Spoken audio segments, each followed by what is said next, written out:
सिर्फ इस जगह विराजमान है मानव मुख वाले गणेश जी। जानिए शिव शंकर द्वारा काटे जाने के बाद कहाँ गया था असली सर। भगवान गणेश को आमतौर पर उनके हाथी वाले मुख वाले स्वरूप में ही पूजा जाता है। उनके बड़े कान, लंबी सूंड और टूटी हुई दांत की प्रतिमा हर किसी के मन में उनकी छवि को अंकित करती है। लेकिन आपने कभी सुना है कि भारत में एक ऐसा मंदिर भी है जहां गणेश जी की मूर्ति इंसानी चेहरे के साथ विराजमान है? तो आपकी जानकारी के लिए बता दें कि ये मंदिर तमिलनाडु के थिलार्थपनपुरी के पास स्थित है और इसे आदि विनायक मंदिर कहा जाता है। यहाँ गणेश जी को नरमुख विनायक के नाम से भी जाना जाता है, जिसका अर्थ है मानव मुख वाले गणपति। माना जाता है कि यह मंदिर 7वीं शताब्दी में बनाया गया था और ये तमिलनाडु के सबसे प्राचीन मंदिरों में से एक है। इस मंदिर में 5 फुट लंबी गणेश जी की मूर्ति है, जिसे ग्रेनाइट पत्थर से बनाया गया है। उनकी कमर पर नागभरणम यानी कि सर्प का आभूषण है। मूर्ति में गणेश जी एक कुल्हाड़ी पकड़े हुए हैं, जो सभी बाधाओं और विघ्नों के विनाश का प्रतीक है।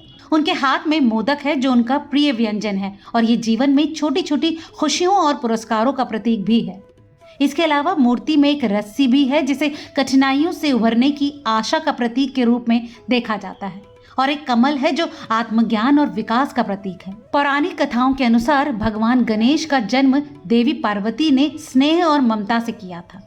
एक बार माता पार्वती ने स्नान से पूर्व शरीर पर हल्दी का उपटन लगाया था। इसके बाद जब उन्होंने ये उपटन अपने शरीर से उतारा तो इससे एक पुतला बना दिया और उसमें प्राण डाल दिए।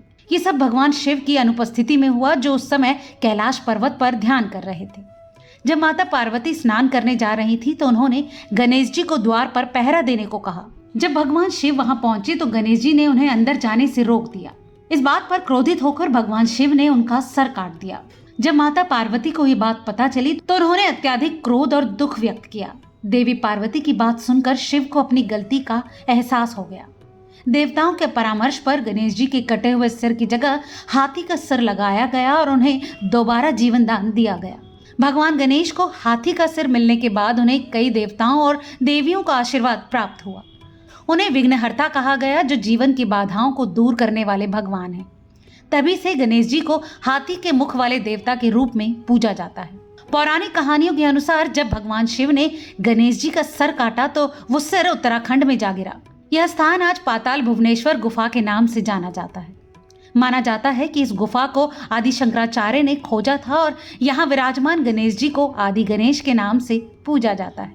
वहीं भक्तों का मानना है कि भगवान शिव अपने एक रूप में इस गुफा की रक्षा करते हैं और यहाँ अपने पुत्र के कटे हुए सिर की भी रक्षा करते हैं। गणेश जी के हाथी के सर का अर्थ गहरी बुद्धिमत्ता और समझ का प्रतीक है। वो बाधाओं को दूर करने वाले और ज्ञान के देवता के रूप में पूजे जाते हैं।